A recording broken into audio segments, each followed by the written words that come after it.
네, 안녕하십니까. 저는 대구광역치매센터 센터장 김병수입니다.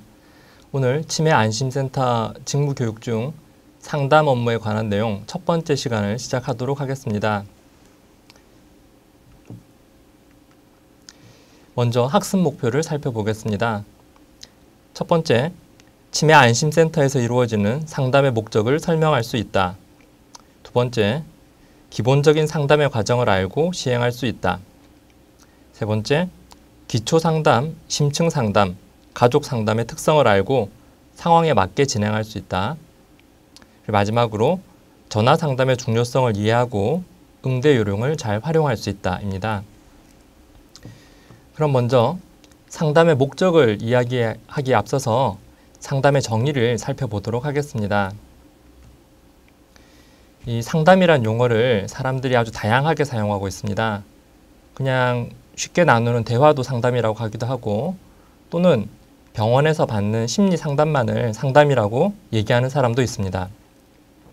우선 사전적 정의는 어려운 문제를 전문가들과 얘기하면서 해결하고자 하는 답을 찾거나 조언이나 충고를 구하는 것입니다. 이러한 정의는 상담의 정보 제공 측면을 강조한 것입니다. 하지만 더 나아가서 심리적인 상담, 즉 카운슬링을 상담이라고 표현하기도 하는데요. 카운슬링의 의미는 정보 제공 외에도 정서적인 지지를 제공하고 또 희망을 부여하거나 인식을 개선해서 행동을 변화시키는 것을 말합니다. 그렇다면 치매안심센터에서 이루어지는 상담은 이러한 상담의 범위 중에서 어느 부분까지를 포함하는 것이어야 할까요? 그것을 얘기하기 앞서서 먼저 치매안심센터의 비전을 살펴보는 것이 도움이 될 것 같습니다. 치매안심센터의 비전은 크게 치매가 있어도 살기 불편하지 않은 나라, 그리고 치매로부터 가장 먼저 자유로워지는 나라입니다. 치매가 있어도 살기 불편하지 않다라는 것은 단순히 신체적인 부담을 줄이는 것뿐만 아니라 정신적으로도 마음이 편안하고 불행하다라고 느끼지 않을 수 있도록 도와주는 것을 말합니다. 그러기 위해서는 심리적인 고통을 실제적으로 감소시켜 줄 수 있어야 할 것입니다. 그리고 치매로부터 자유로워지는 나라라고 하는 것은 더 이상 치매가 많이 발생하지 않고 또 치매 환자의 숫자가 줄어서 국가적인 부담이 많이 줄어든 상태를 말하는 것입니다. 즉, 실질적인 치매 환자의 유병률이 감소하는 것을 치매안심센터의 비전이라고 할 수 있겠습니다. 이러한 심리적 고통의 감소와 또 유병률의 감소를 위해서는 단순한 정보 전달만으로는 어려움이 있을 수가 있습니다. 예를 들어서 치매로 진단된 환자에게 치매로 진단되셨습니다. 치매약을 드시면서 치매 관리비를 신청하시고 장기요양 서비스를 받으십시오라고 하는 것은 중요한 정보를 잘 전달해주고는 있지만 그 얘기만으로 끝나게 되면 환자나 그 가족들은 좀 더 안심하게 되거나 또 미래에 대한 희망을 가지기가 어려울 수도 있습니다. 그리고 치매가 아닌 사람들에게 앞으로 위험 요소를 줄이기 위해서 아직 치매는 아닙니다. 혈압, 당뇨를 조절하면서 또 술, 담배를 끊고 운동을 열심히 하십시오. 이렇게 얘기만 드리는 것만으로는 그분께서 실질적인 행동 변화를 일으켜서 이러한 위험한 습관들을 줄이는 것까지 나아가지 못할 수도 있습니다.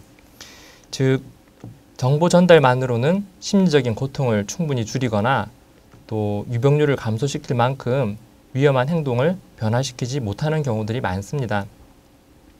따라서 심리적 고통을 줄이고 그 치매와 관련된 위험한 습관들을 실제로 바꾸기 위해서는 지지적인 상담과 또 인식 개선, 행동의 변화를 위한 상담이 정보 제공과 함께 병행이 되어야 합니다. 그런 의미에서 치매 상담의 목적은 다음과 같이 정리할 수 있겠습니다. 기본적으로 치매와 관련된 정확한 정보와 지식을 전달한다. 그리고 더 나아가서 환자 본인 또는 가족이 겪고 있는 심리적인 고통과 부담을 감소시킨다. 그리고 세 번째로 내담자가 가진 치매에 관한 왜곡된 생각을 교정시켜주고 더 나아가서 치매 발생이나 악화와 관련된 여러 가지 행동들, 예를 들면 음주나 흡연, 운동 부족, 또 투약의 거부 등을 변화시킨다. 이렇게 지식 전달, 심리적 부담 감소, 생각과 행동의 변화 이런 것이 종합이 되면 결국 내담자가 가진 치매 관련 문제들을 해결하는 데 도움을 줄 수 있을 것입니다.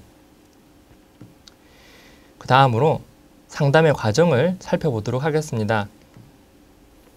치매 상담 과정은 앞으로 나중에 말씀드릴 기초 상담, 심층 상담, 가족 상담이 모두 공통적으로 이러한 4단계를 거치게 됩니다. 제일 먼저 상담을 시작하고 두 번째로 문제를 파악한 후에 그 문제에 맞는 상담을 진행하고 마지막으로 상담을 종결하게 됩니다. 그 4단계 과정 속에서 최대한 조리 있고 체계적으로 상담을 진행해야 내담자가 그 내용을 더 잘 기억하고 이해할 수 있게 되고 또 그 과정 속에서 내담자와의 관계를 돈독하게 잘 형성해야만 내담자가 심리적으로 편안함을 느끼고 앞으로 위험 요소들을 해결해 나가는 데 도움을 더욱 받을 수가 있습니다. 이 각각의 단계들을 좀 살펴보도록 하겠습니다. 제일 먼저 상담 시작 단계입니다. 상담 시작 단계에는 먼저 초기 관계를 형성해야 합니다. 내담자에게 인사를 하고 이름을 확인합니다. 안녕하세요. 성함이 어떻게 되십니까? 그리고 자신의 소속과 이름을 말하고 상담의 목적을 안내합니다. 저는 상담 등록팀의 아무개입니다. 오늘 상담을 원하시거나 궁금하신 점이 있으면 제가 도와드리도록 하겠습니다. 그 과정 속에서 내담자의 긴장을 풀어주고 또 관심과 존중하는 태도를 보이는 것이 좋습니다. 오늘 오시는 길이 힘들진 않으셨습니까? 또 날씨가 더운데 많이 힘드셨지요? 등의 얘기를 합니다. 다음으로 상담의 목적을 파악합니다. 오늘 어떤 문제로 오시게 되었습니까? 또 어떤 내용으로 상담을 원하세요? 어떤 게 궁금하십니까? 그리고 내담자가 말하기 시작하는 내용에 대해서 집중해서 경청하고 특히 중간에 얘기를 끊지 않도록 주의해야 합니다. 이렇게 상담 시작 단계에는 관계 형성을 하고 상담의 목적을 파악하는 것이 중요합니다. 그리고 이제 상담하고자 하는 내용을 다 들은 후에는 또 다른 궁금한 점은 없는지 확인을 하시고 이제 상담의 본론으로 들어가게 되었을 때 어떤 얘기를 나눌지 그 의제, 안건을 설정을 합니다. 오늘 장기요양 서비스 신청에 대해서 먼저 안내해드리고 또 치매 가족을 잘 돌보는 요령에 대해서도 말씀드리겠습니다. 이렇게 얘기를 합니다. 다음은 문제 파악 단계입니다. 내담자의 문제를 탐색을 하는데 제일 중요한 것은 그 내담자 본인 스스로에게 얘기할 기회를 충분히 제공하는 것입니다. 내담자에게 문제가 시작된 시점부터 지금까지, 현재까지 어떻게 그 문제들이 진행되어 왔는지 얘기하도록 기회를 줍니다. 거기서 이제 궁금함을 해소하기 위해서 적절한 질문들을 해야 하는데 질문의 순서는 먼저 개방형 질문으로부터 폐쇄형 질문으로 차츰 범위를 좁혀 나가시면 됩니다. 그 과정에서 내담자가 설명을 하는 동안 끊지 않도록 주의 깊게 경청하고 또 공감하는 태도를 보이는 것이 중요합니다. 예를 들면 비언어적인 또는 언어적인 방법으로 그런 대화를 촉진할 수 있는데 고개를 끄덕끄덕 하거나 또는 네, 아 그렇군요 이런 주임새를 넣거나 내담자가 했던 말을 그대로 따라 반복하거나 아 이렇게 되셨단 말씀이시군요 이런 식으로 얘기하는 것이 면담을 촉진하는 데 도움이 됩니다. 그리고 내담자의 말뿐만 아니라 표정이라든지 태도 등을 관찰하면서 또 그 부분에 대해서 적절히 수용하고 더 궁금한 것이 없는지 또 물어봐주는 등의 노력을 하는 것이 필요합니다. 그리고 중간중간 내담자가 말한 것을 본인이 그 상담자가 잘 이해하고 있는지 확인하기 위해서 본인이 이제 들었던 내용에 대해서 요약을 해줘가면서 그 내용이 잘못된 것은 없는지 수정하실 부분은 없는지 물어봐 주시는 것이 좋습니다. 될 수 있으면 이 과정 속에서 어려운 용어는 사용하지 마시고 의학 용어라든지 행정 용어는 쉽게 풀어서 설명하는 것이 좋습니다. 여기 정도까지면 사실은 이제 문제 파악은 거의 다 되셨을 텐데 여기서 한 걸음 더 나아가서 그러한 객관적인 사실뿐만 아니라 그 사실 뒤에 숨겨져 있는 내담자의 심리 상태라든지 또 내담자가 가지고 있는 고정관념, 생각 등을 이해하려고 노력하는 것이 또 필요합니다. 예를 들어서 내담자가 가지고 있는 생각, 염려, 기대, 또 상담 주제가 내담자 삶에 어떤 영향을 주었는지 이러한 것들을 조금 더 깊이 탐색하는 것이 좋습니다. 실은 이러한 문제 파악 단계에서 내담자가 얘기들을 자꾸 털어놓는 것 자체가 내담자의 어떤 심리적인 부담을 감소시키고 또 누군가 자신의 말을 경청해주는 경험을 통해서 마음의 짐을 덜어놓을 수 있기 때문에 되도록이면 내담자가 감정을 표출할 수 있도록 또 가지고 있는 생각을 표현할 수 있도록 자꾸 독려하는 것이 도움이 됩니다. 자, 다음으로 이제 문제가 파악되었으면 거기에 맞는 적절한 상담을 제공해 주셔야 됩니다. 이때 이제 설명을 한다면 그것을 크게 양적인 측면과 질적인 측면에서 좀 더 내담자가 이해하기 쉽도록 설명을 해 주셔야 합니다. 먼저 양적인 측면에서는 꼭 필요한 정보를 적절한 분량으로 제공하는 것이 좋습니다. 내담자께서 오시는 분들에 따라서 학력 수준이라든지 또 치매에 관련된 또 서비스에 관련된 지식 수준이 많이 다르실 겁니다. 그래서 그분의 특성에 맞게 눈높이에 맞는 설명을 해주시는 것이 중요합니다. 그리고 설명을 하면서 내담자가 잘 이해하고 있는지 중간중간 확인해 주시고 더 이제 자세한 설명을 해 나갈지 앞의 내용을 좀 반복 설명할 것인지를 정하셔야 됩니다. 또 그 중에 다른 것은 궁금한 것이 없는지 물어보고 너무 섣부르게 안심시키려 하거나 충고하기보다는 내담자가 이제 궁금해하는 부분을 위주로 해서 얘기해 나가시는 것이 좋겠습니다. 설명의 질적인 측면을 좀 말씀드리자면 질적인 측면에서는 내용들을 미리 단계를 나누어서 머릿속에서 조직을 해서 설명을 해 나가는 것이 좋습니다. 설명할 내용을 미리 구분을 하고 어떤 순서로 해 나갈 것인지를 염두에 두시면서 얘기를 하셔야 됩니다. 예를 들어서 오늘 제가 설명드릴 부분이 조기 검진에 대한 안내와 장기 요양 서비스에 대한 부분이다라고 하면 그 부분에 대해서 처음에 의제를 다룰 때 미리 설명을 하시고 또 얘기를 해 나가는 중에도 이제 그럼 다음 부분으로 제가 장기 요양 서비스를 설명드리겠습니다. 이런 식으로 구체적인 명칭을 사용하시면서 얘기를 해 나가면 듣는 분께서 이해하시기가 수월할 것입니다. 얘기하면서 이제 자주 반복해 주시고 요약해 주시는 것이 좋고 또 역시 앞서 말씀드렸듯이 전문 용어는 삼가하고 쉬운 용어를 사용해야 합니다. 더 나아가서 그림이라든지 모형과 같은 시각적인 방법을 이용하시면 도움이 되고 다음으로 그 내담자의 관점과 상황을 또 잘 파악하셔야 됩니다. 단순히 이제 지식 전달, 정보 전달에 머무르지 않고 내담자의 여러 가지 습관이라든지 또 고정관념 등을 바꾸는 것이 상담의 주요한 목적이기 때문에 내담자의 관점이나 생각, 감정 이런 것들을 파악하는 것이 도움이 되겠습니다. 얘기를 나누면서 내담자의 그 얘기로 언급되는 부분 외에도 내담자의 표정이라든지 태도 이런 것들을 잘 파악해가면서 대처를 하시고 그러한 내용들을 파악하신 후에는 앞으로 어떻게 하시는 것이 도움이 될지를 상담하는 사람이 계획을 세워서 내담자와 공유를 합니다. 많은 분들께 상담을 하실 때 앞으로 어떠한 서비스를 받으시고 어떻게 행동을 하십시오라고 지시만으로 끝내는 경우들이 많이 있는데 그렇게 했을 경우에는 내담자가 실제로 그 서비스를 활용을 하거나 또는 생활 습관을 바꾸는 것까지 나아가지 않는 경우들이 많이 있습니다. 그렇게 되는 이유는 너무 일방적으로 상담하는 사람이 정보 전달에만 치우쳤기 때문입니다. 좀 더 그 효율성을 높이기 위해서는 내담자를 대화에 관여시키는 것이 필요하고요. 지시하기보다는 어떤 제안을 하면서 그 중에 선택을 하도록 돕는 것이 좋습니다.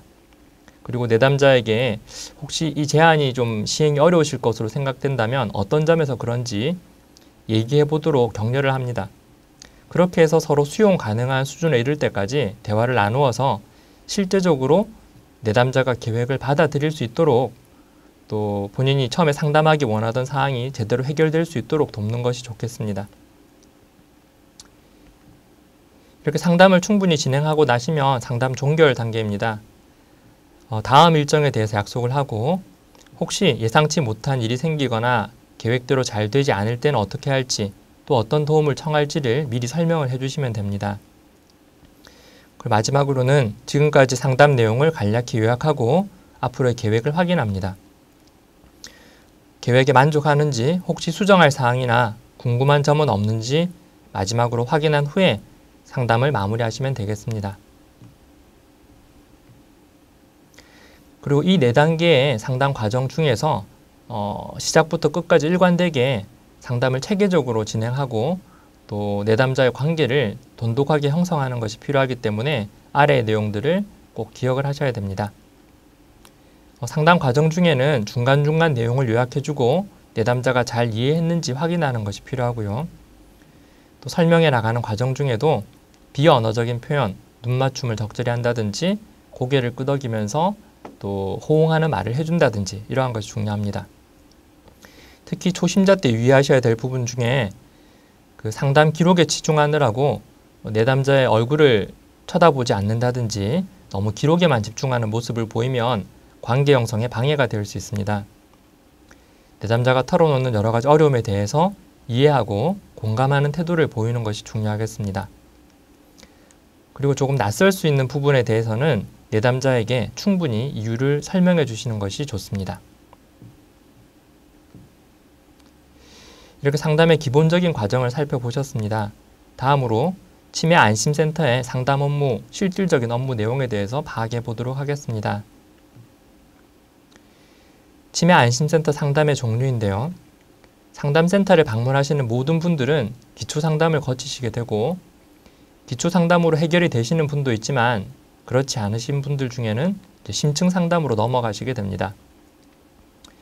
심층 상담을 받으시는 분 중에 이제 본인인 경우와 가족인 경우가 있을 텐데 가족에게 시행하는 심층 상담은 별도로 우리가 가족 상담이라고 부르고 있습니다.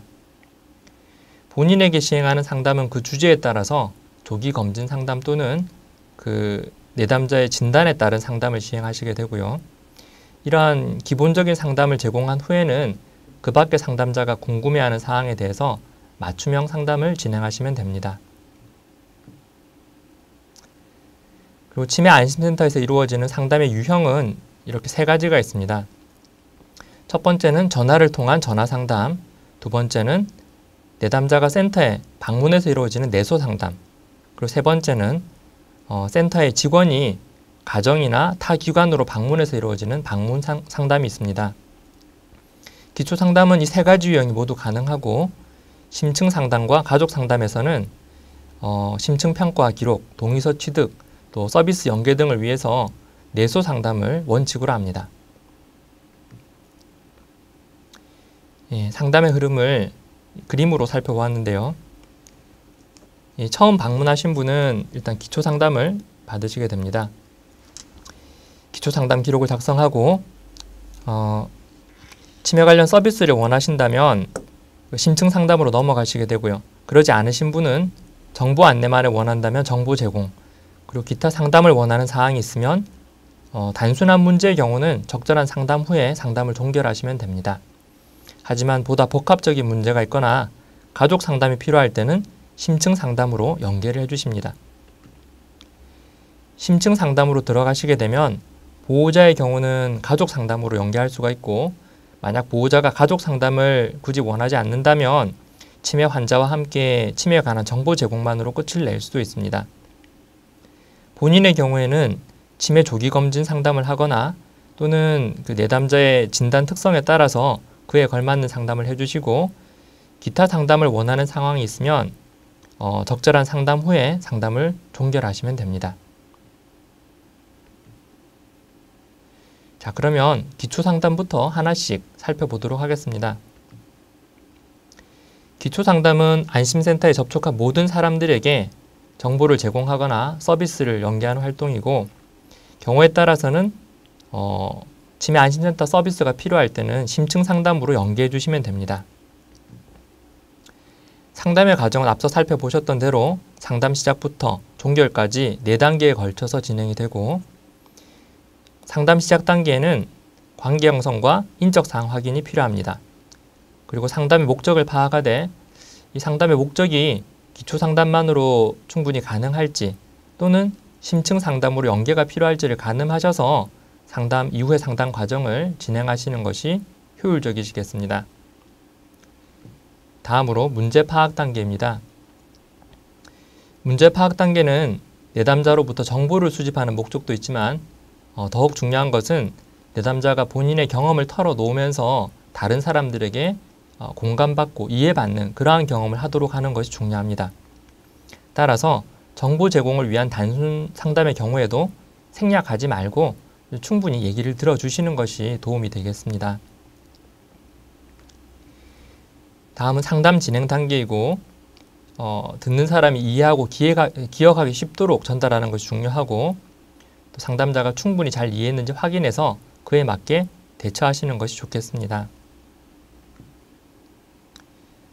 상담을 종결하되 이때 만약에 치매 안심센터 서비스가 필요한 경우라면 심층 상담으로 연계해 주시는 것이 좋겠고 전화 상담이라든지 방문 상담처럼 지금 현재 내소 상태가 아닐 때는 내소 방법과 그 일정을 안내해 주시는 것이 필요합니다. 다음으로 전화 상담의 중요성과 요령을 좀 말씀드리겠습니다. 이 전화 상담을 기초 상담 부분에 설명을 드리는 이유는 먼저 기초 상담의 상당 부분이 전화 상담으로 이루어지기 때문입니다. 그리고 전화 상담은 센터의 첫 이미지를 결정하게 되기도 하고 또 평소에 그러한 습관이 잘 되어 있지 않으면 신속하게 또 정확하게 응대하기가 어렵습니다. 그리고 표정을 보지 못하기 때문에 더더욱 대면 상담 시보다도 더욱 친절한 태도가 중요하다고 할 수 있겠습니다. 전화 상담의 순서를 살펴보자면 먼저 평상시에 전화가 오기 전에 전화기 옆에는 메모지와 필기구를 항상 준비해 놓으시고 만약 전화벨이 울리게 되면 벨이 3번 이상 울리기 전에 빨리 받는 것이 필요합니다. 만약 늦게 받았을 때는 오래 기다리시게 해서 죄송합니다 라고 얘기를 합니다. 인사를 하고 소속과 성명을 밝힌 후에 상대방에게 용건을 확인하시면 됩니다.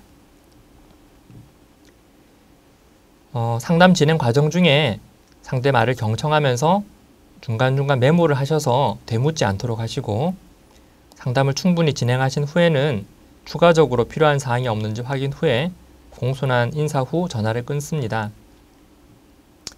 이 과정 자체는 크게 어려울 것은 없는데요. 이제 더욱 중요한 것은 되도록이면 아까 말씀드린 것처럼 전화 응대는 센터의 이미지를 결정하고 또 그 친절함을 갖다가 느끼게 해주는 과정이기 때문에 이러한 좀 보다 더 이렇게 친절함을 느낄 수 있도록 해주는 전화 응대 요령을 평상시에 많이 익혀두시는 것이 좋을 것 같습니다. 다시 말해서 전화를 통한 기초 상담은 정보 전달을 하는 그 자체의 의미보다도 내담자가 본인이 어려움을 겪고 있을 때 내가 이곳에 전화를 하면 누군가 나를 따뜻하게 맞아주고 또 언제든지 힘들 때 여기 다시 전화하면 도움을 얻을 수 있겠구나라는 확신을 얻는 과정이기 때문에 전달하는 내용의 그 구체적인 사항보다도 어찌 보면 응대하는 사람의 친절한 태도가 더 중요한 메시지를 전달한다고도 볼 수 있을 것입니다. 그래서 부정적인 응답을 하실 때는 되도록이면 긍정적인 표현으로서 이 사람이 나를 도와주고자 하는 의지가 있구나 이런 것을 느끼게 해주는 것이 좋습니다. 예를 들어 모릅니다 라고 대답하기보다는 제가 알아봐 드리겠습니다. 또 안 됩니다 또는 못합니다 이런 응답보다는 도와드릴 수 있는 방법을 찾아보겠습니다. 이렇게 적극적으로 노력하는 태도를 보인다면 그 기초 상담을 받으시는 분께서 훨씬 마음을 편안하게 느끼실 수가 있을 겁니다. 그 외에도 뭔가 지시를 할 때도 대중교통을 이용하세요 또 예약하세요 라는 명령형보다는 예약하시겠습니까? 대중교통을 이용해 주시겠습니까? 이렇게 청유형으로 부드럽게 표현하는 것이 좋고 그 외에도 상대방을 배려하는 다양한 표현들을 쓰시는 것이 좋겠습니다. 전화를 잠깐 기다려 달라고 할 때도 확인해 보는 동안 잠시만 기다려 주십시오. 이렇게 얘기를 한다든지 이해가 잘 안 되신다고 할 때 네, 어려우실 수가 있습니다. 제가 더 쉽게 설명해 드리겠습니다. 이러한 것은 미리 한번 좀 연습을 해 두시면 보다 쉽게 현장에서 응용하실 수가 있을 것 같습니다. 다음으로 심층 상담입니다.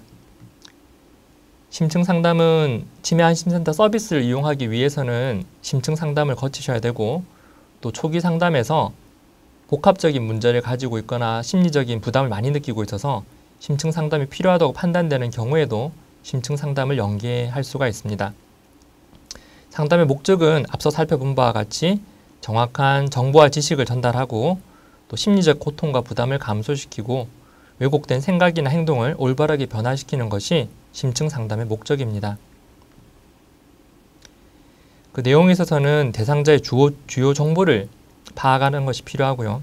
이 주요 정보는 상담에서뿐만 아니라 나중에 사례 관리로 연계가 된다면 그때도 많이 활용될 수가 있습니다. 이러한 정보를 바탕으로 앞으로 세부 관리 계획을 수립을 합니다. 그래서 직접 상담을 포함해서 치매 관련 서비스를 안내하고 제공하고 연계해 주는 것이 심층 상담의 내용이 되겠습니다. 상담 과정은 역시 앞서와 동일한데요. 여기서는 다양한 서비스 연계가 필요하기 때문에 상담 시작 전에 개인정보 조회 처리 제공 동의서를 받습니다. 그리고 보호자인 경우에는 심층 상담 기록지가 별도로 있기 때문에 보호자용 기록지에 작성을 하시면 됩니다.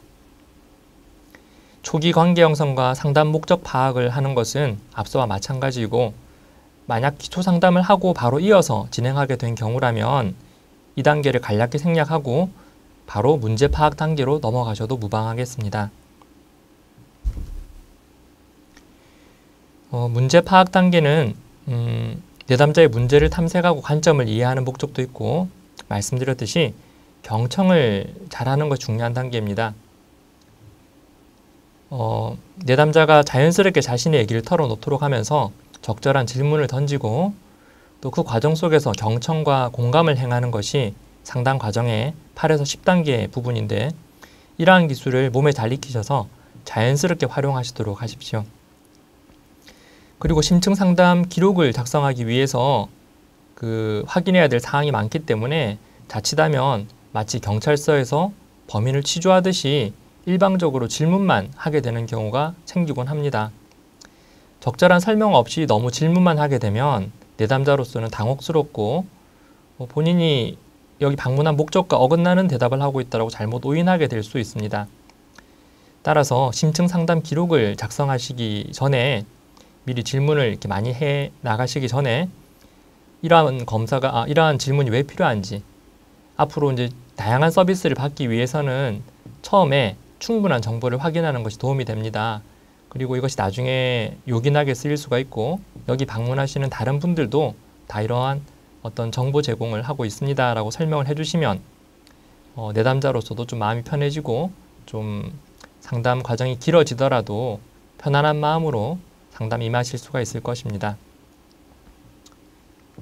다음은 상담 진행 과정이고요. 보다 좀 효율적으로 진행하기 위해서 대상자 특성에 맞게 그룹을 분류하는 것이 도움이 됩니다. 그리고 그 특성에 맞게 서비스를 연계하고 정보를 제공하고 정서적 지지와 행동 변화를 위한 상담을 제공하시게 됩니다. 심층 상담 대상자에 따른 서비스를 이렇게 표로 정리해 두었는데 나중에 한번 자세히 읽어보시기 바라고, 그 대상자는 크게 4군입니다. 치매 조기 검진 대상자, 또 치매 환자 및 가족, 그리고 인지 저하자와 정상군, 이렇게 4그룹이고, 그 각각 그룹마다 관련된 서비스와 또 제공해야 될 자료, 안내해야 될 내용들이 각각 있습니다. 이 각각의 그룹을 하나씩 살펴보도록 하겠습니다. 먼저 치매 조기 검진 대상자인데요. 치매 조기 검진을 희망하시는 분은 당연히 이제 대상자가 되십니다. 하지만 본인이 검진을 희망해서 방문한 경우가 아니더라도 고위험군인 경우, 예를 들어 인지 저하자인데 조기 검진을 받은 지 1년 이상이 지났다면 이분은 고위험자입니다. 그리고 만 75세 이상 독거노인, 그리고 만 75세 진입자, 이러한 분들도 고위험군에 해당하기 때문에 본인의 요청이 없더라도 치매 조기 검진을 권유해 드리는 것이 도움이 되겠습니다. 마찬가지로 조기 검진 후 2년 이상 지난 정상군의 경우에도 치매 조기 검진을 권유하는 것이 좋습니다. 구체적인 상담 내용은 치매 조기 검진 사업 과정을 안내를 하고 검사 비용이라든지 검사 시행 방법 등을 안내하고 최종적으로는 치매 조기 검진팀에 연계하는 것으로서 마무리가 됩니다.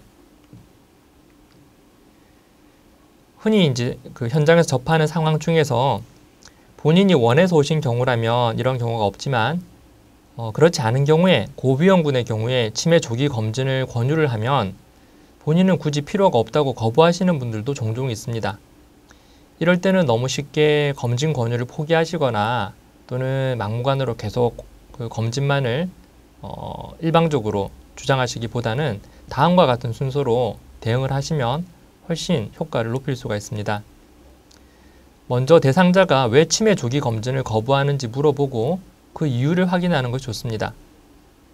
우리 예상과는 다르게 치매 조기 검진을 안 하시겠다고 하시는 분들이 그 이유는 사람들마다 제각각인 경우들이 많이 있습니다. 예를 들어서 나는 절대 치매일 리가 없다고 생각해서 그러신 분도 계시고, 또는 요새 잊어버리시는 게 많기 때문에 정말로 치매로 진단되면 어떡하나 걱정이 너무 커서 그런 분도 계시고요. 또 경우에 따라서는 치매로 진단돼도 뭐 할 수 있는 방법이 없지 않느냐 이런 오해를 하고 계시거나, 검사나 치료비가 많이 들까봐 돈이 들까봐 걱정해서 검사를 거부하시는 등 다양한 원인이 있습니다. 이러한 말씀들을 하시면 일단은 그 부분을 잘 경청해 주시고 공감하는 태도로 응대를 해 주셔서 대상자가 자기 마음을 이해받았다고 느끼시게 하는 것이 우선 중요합니다. 그러고 나서 거기 각각이 가지고 있는 생각들의 잘못된 부분, 오해하고 계시는 부분들을 적절히 해소해 주시고 또 조기 검진의 필요성을 충분히 설명을 해 주시면 그때 이해하고서 조기 검진을 받아들이시는 경우들이 많이 있을 것입니다. 두 번째로 치매 환자 및 가족에 대한 심층 상담입니다. 이 상담 내용은 치매 관련 서비스에 관해서도 하셔야 되고 또 건강 및 생활 습관 관리, 그리고 일상생활 및 정신행동 증상 관리에 대해서도 시행을 하시게 되겠습니다. 어찌 보면 치매 안심센터의 상담 중에서 가장 핵심적인 부분이라고도 할 수 있는 부분이 바로 치매 환자 및 가족에 대한 상담입니다. 상담 내용을 아까 세 가지로 나눠 설명드렸는데 첫 번째 부분이 치매 안심센터에서 제공하는 서비스 또는 그 외 타기관의 서비스를 자세히 안내해 주시는 것입니다. 간략히 살펴보자면 치매 안심센터에서 하는 서비스로 실종 치매 노인 지원 사업, 그리고 치매 치료 관리비, 조호 물품 제공, 치매 환자 쉼터 사업, 또 가족 지원 서비스, 맞춤형 사례 관리 등이 있겠습니다. 이러한 내용들을 안내해 주시는 것이 좋고, 치매 안심센터가 아닌 다른 기관에서 하고 있는 서비스들도 역시 안내해 주시는 것이 필요합니다. 장기 요양 서비스라든지 노인 돌봄 종합 서비스, 중증 치매 산정 특례 제도, 또 경찰청 등과 다른 곳에서 시행하는 실종 예방 서비스, 성년 후견인 제도, 그 밖에 방문 간호 서비스나 독거 노인 생활 관리사 제도, 그 밖의 의료 복지 서비스를 각 지역 특성에 맞게 내담자에게 설명해 주시는 것이 좋겠습니다.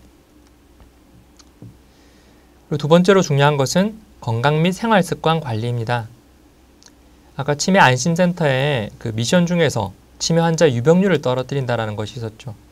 실제 치매 환자들은 이미 벌써 진단은 되셨다고 해도 치매가 진행되는 속도를 떨어뜨리는 것이 매우 중요합니다. 그래서 건강 및 생활 습관 관리 부분도 꼭 빠뜨리지 말고 설명을 해주셔야 합니다. 동반 질환 중에서 특히 고혈압이나 당뇨, 고지혈증, 심장질환, 뇌졸중, 우울증과 같은 병들이 치매 진행 속도를 빠르게 할 수 있기 때문에 해당 질병을 가지고 계신지 확인하고 또 적절한 치료를 하고 있지 않다면 치료를 받으시도록 연계해 주시는 것이 좋겠습니다. 그리고 투약 부분에서 현재 복용 중인 약물이 있으시다면 그 약물에 대해서 정확히 이해하고 계신지 정보를 제공해 드리고, 특히 이미 진단은 받으신 상태인데 투약을 제대로 하지 않는 경우들이 있습니다.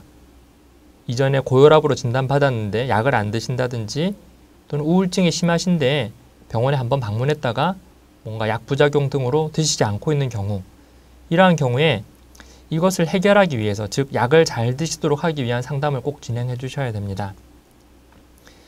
그리고 현재 질병이 있거나 약을 드시고 있지 않다 하더라도 생활 습관 중에서 치매 위험 요인에 해당하는 습관이 있으신 경우, 대표적으로 과음, 흡연, 운동 부족 등이 해당하겠습니다. 이러한 경우에는 이러한 위험 요소들을 변화시키기 위한 상담 기술을 활용해서 생활 습관을 바꿀 수 있도록 도와주는 상담을 진행하셔야 합니다. 그리고 세 번째로는 일상생활 및 정신행동 증상 관리에 관한 내용을 설명을 해주십니다. 대부분 이제 일상생활과 정신행동 증상 관리는 환자보다는 가족을 대상으로 하게 되시는 경우가 많겠지만 치매 초기 단계에는 환자 본인도 이러한 설명을 듣고 이해해서 실천할 수 있는 부분들이 많이 있기 때문에 초기 치매 환자라면 일상생활 관리, 또 우울감이나 불안감과 같은 정신행동 증상 관리에 관해서 본인을 함께 면담에 포함시켜서 얘기해 주시는 것이 좋겠습니다. 일상생활 어려움이나 정신행동 증상을 확인하고 대처 요령을 교육하고 또한 환자의 경우에 너무 무기력하게 집에만 계시는 것은 아닌지 의미 있는 사회활동을 하실 수 있다면 좀 더 찾아서 하시도록 확인하고 격려해 주시는 것이 좋겠습니다.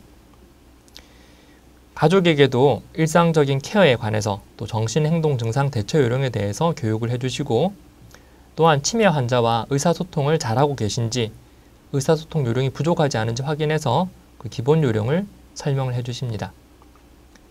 그 외에 보호자에게 가족 상담을 안심센터에서 시행하고 있으니 받으시는 것이 어떻겠냐고 안내하고 연계하는 것도 도움이 됩니다. 간혹 최근에는 이제 치매 환자가 그 가족과 함께 살지 않는 독거 노인이시거나 또는 환자가 가족과 함께 살고 있다 하더라도 혼자 방문하시는 경우들이 종종 있습니다. 이럴 때 꼭 유념하셔야 될 것은 치매 환자 본인에게 이런 다양한 서비스나 생활 습관에 관한 내용들을 설명을 하시게 되면 최대한 쉬운 용어를 사용하시고 또 쉽고 단순한 문장으로 전달을 하셔야 된다는 것입니다. 그리고 이미 벌써 치매가 있으신 분이라면 이러한 설명을 듣고 나서도 정확히 기억하시기가 힘들기 때문에 가급적 환자의 동의하에 보호자에게 연락을 해서 상담을 진행하도록 해보시는 것이 좋겠습니다. 특히 환자가 복합적인 건강 문제를 가지고 계시거나 또 일상생활에 어려움이 크다고 판단될 때 정신행동 증상이 두드러지게 나타나고 있을 때 그 밖에 이제 가족 관련 서비스를 안내하거나 보호자의 내소가 좀 필요하다고 판단될 때는 환자의 동의하에 가족에게 연락을 해서 내소 상담을 하시도록 권유드리는 것이 좋겠습니다. 네. 그리고 다음으로 인지 저하자에 대한 심층 상담입니다. 인지 저하자에 대한 상담을 진행할 때 제일 먼저 치매 안심센터에서 제공하는 다양한 서비스들을 안내해 주시게 되겠습니다. 첫 번째로는 치매 조기 검진을 받으신 분의 경우에 1년 주기로 재검진 받으실 것을 안내해 드리고 또 인지 강화 프로그램과 같은 그러한 서비스를 연계를 해 드립니다. 그 밖에 관련 자료를 드리거나 제공해 드릴 수 있고 다른 기관에서 제공하는 서비스 중에 노인 돌봄 종합 서비스라든지 주소지 노인복지관에서 시행하는 치매 예방 교실 등의 지역 자원을 연계해 드리는 것이 좋습니다. 그리고 여기 간단하게 한 줄로 표시되어 있지만 건강 및 생활습관 관련 교육은 앞에 치매 환자분에서 설명드렸던 내용과 동일한데 잠깐 다시 되돌아가 보자면요.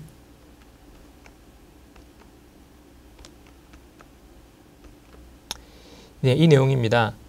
동반 질환에 관한 그 교육과 치료를 연계하는 것, 또 현재 복용 중인 약물을 잘 드시지 않는 경우 잘 드시도록 하는 것, 그리고 과음이나 흡연, 운동 부족과 같은 위험 요인들을 관리하도록 생활 습관 교육을 하는 것, 이것이 어쩌면 인지 저하자에 있어서는 가장 중요한 상담 부분이 되겠습니다. 그리고 마지막으로 그 밖에 궁금해하시는 사항이 있다면 거기에 맞는 적절한 맞춤형 상담을 제공하시면 됩니다. 다음으로 인지 저하자가 아닌 정상군의 심층 상담인데 인지 저하자에 대한 상담과 거의 유사합니다. 차이점은 치매 조기 검진을 1년 주기가 아닌 2년 주기로 받으시도록 안내해 드릴 수 있고 또 인지 강화 프로그램이라기보다는 치매 예방 프로그램, 만약 센터 안에 별도로 그 두 가지 프로그램이 따로 운영되고 있다면 정상군의 경우는 치매 예방 프로그램으로 안내해 주시는 것이 좋겠습니다. 그 밖에 역시 정상군에 있어서도 건강 및 생활 습관 관련 교육을 빠지지 말고 자세하게 시행하시기 바랍니다. 이렇게 상담 진행을 그 대상자의 특성에 맞게 끝내시고 나면 상담을 종결하시면 됩니다. 향후의 계획을 잡고 앞의 내용을 요약해 주시고 상담을 종결하시면 되겠습니다. 심층 상담 내용은 안시스 프로그램 입력을 하시고 서류 등은 개인별 파일을 만들어서 동의서나 증명서 등을 따로 보관하시면 되겠습니다. 마지막으로 가족 상담이 되겠습니다. 가족 상담은 치매 환자의 가족을 대상으로 돌봄 부담을 잘 파악하고 그에 맞는 적절한 서비스를 연계하는 것입니다. 그래서 돌봄 부담 분석과 치매 서비스에 대한 정보 제공, 돌봄 정보 제공, 고충 상담 등이 가족 상담의 내용이 되겠습니다. 실은 상담 과정은 앞에 4단계를 그대로 포함하고 있는데 다만 차이점이라면 돌봄 부담 분석의 경우 시행하는데 대략 20-30분 정도의 좀 긴 시간이 소요됩니다. 따라서 그 자리에서 바로 시행하실 수도 있겠지만 내담자가 원하시는 경우라면 따로 일정을 잡고 상담 예약 후에 이후에 방문하셔서 가족 상담을 진행하실 수도 있겠습니다. 그래서 상담 예약 과정과 돌봄 부담 분석 과정이 추가가 되어서 과정이 묘사되어 있습니다. 그 흐름을 살펴보시면 보호자께서 처음 방문하시면 일단 보호자 심층 상담을 시행하고 가족에게 가족 상담이나 돌봄 부담 분석을 권유를 합니다. 만약 가족께서 돌봄 부담 분석을 포함한 가족 상담을 원하시면 시간이 많이 걸릴 수 있기 때문에 따로 일정을 잡아서 그 예약일에 검사와 상담을 시행하실 수가 있겠고요. 만약에 그날 당일날 검사 시간이 충분하시다면 가족께서 당일 바로 시행이 가능하시다고 할 경우에는 별도 예약 없이 그날 바로 검사와 상담을 진행하시는 것도 가능합니다. 상담 과정을 살펴보시면 먼저 가족 상담을 권유드리는 대상은 치매 안심센터에 처음 등록하실 때 이 시점에 가족 상담이라는 것이 있다는 것을 알려드릴 수가 있겠고 또 그 이후에라도 가족 지원 사업, 다양한 가족 카페라든지 힐링 프로그램 등을 이용하시는 가족들을 대상으로도 가족 상담을 권유드릴 수가 있습니다. 그리고 한번 가족 상담을 받으셨던 분이라도 우울증 점수가 많이 높았거나 돌봄 부담을 많이 겪으셨던 분은 6개월 간격으로 재검사를 권유드리는 것이 좋습니다. 그래서 만약 당일날 검사가 어려우신 경우라면 일정을 잡아서 돌봄 부담 경감을 위한 상담 일정을 잡아드리시면 됩니다. 이후 상담 과정은 앞에 기초 상담이나 심층 상담과 거의 비슷하다고 말씀드릴 수 있고 상담을 시작하면 초기 관계 형성 후에 상담 목적을 파악합니다. 그리고 문제 파악 단계에서는 내담자가 자신의 문제를 충분히 자발적으로 설명할 수 있는 기회를 제공하고 그 과정에서 상담자는 적극적인 경청과 공감으로 내담자의 마음을 편안하게 해주는 것이 필요하겠습니다. 다음으로 돌봄 부담 분석인데요. 돌봄 부담 분석 시에는 만약에 이전에 동의서를 작성하지 않으신 분은 동의서 작성이 필요하겠고 그 후에 4가지 종류의 검사지를 작성하시면 됩니다. 검사지는 한글판 우울증 선별 도구, 단축형 자립 부양 부담 평가, 또 신경 정신 행동 검사 간편형, 치매 태도 척도 이렇게 4가지입니다. 검사 후에는 검사 결과를 입력해 주시면 되고 다음으로 상담 진행 단계입니다. 앞서 시행했던 돌봄 부담 분석 결과를 2단계에서 설명을 해 주십니다. 그 후에 그 돌봄 부담 분석 결과에 따라서 치매 환자 가족이 특히 필요로 하는 서비스가 어떤 것인지를 파악해서 해당 서비스를 연계를 해 주십니다. 그리고 마지막으로 그 대상자 특성에 맞게 맞춤형으로 정보 제공과 정서적 지지, 또 행동 변화를 위한 상담을 진행하시면 되겠습니다. 이 상담 진행 과정을 조금만 자세히 살펴보겠습니다. 먼저 돌봄 부담 분석 결과 설명인데요. 첫 번째로 한글판 우울증 선별 도구입니다. 5점 이상이 나오게 되면 꽤 우울한 기분을 느끼고 있다고 볼 수 있기 때문에 6개월 후에 다시 한번 검사와 상담을 하시도록 권유드리는 것이 좋습니다. 만약에 여기서 10점 이상이 나오게 되면 상당히 심한 우울증을 겪고 계신 상태라서 바로 전문의 진료를 위한 정신보건기관 연계를 시행하시는 것이 필요합니다. 다음으로 단축형 자립부양부담 평가 척도인데 이것은 치매 환자의 가족이 치매 환자를 돌보시면서 어느 정도로 큰 부담감을 느끼고 있는지를 보는 것입니다.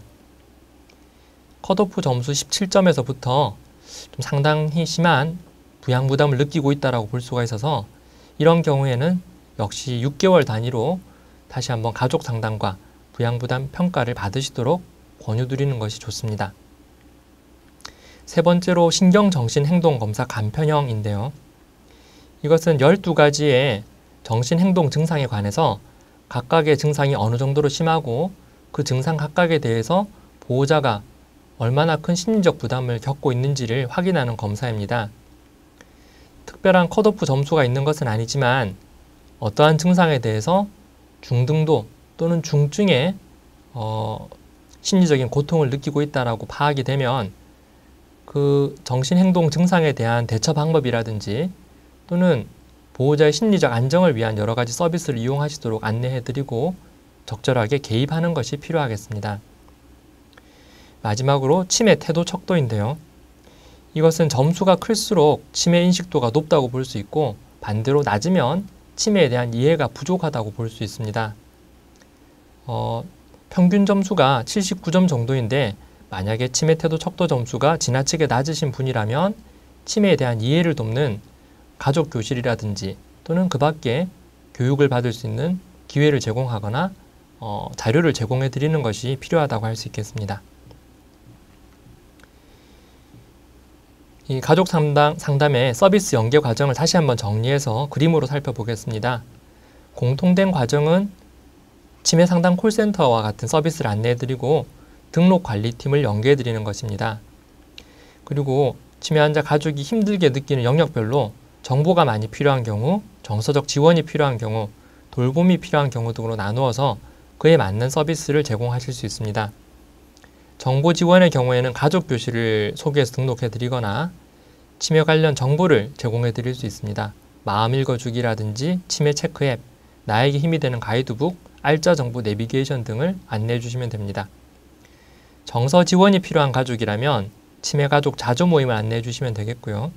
또 힐링 프로그램에 참석토록 권유해 드리거나 만약에 우울증 척도 점수가 매우 높으신 분의 경우는 바로 정신보건 관련 기관에서 전문가의 상담을 받도록 의뢰해 주시는 것이 좋겠습니다.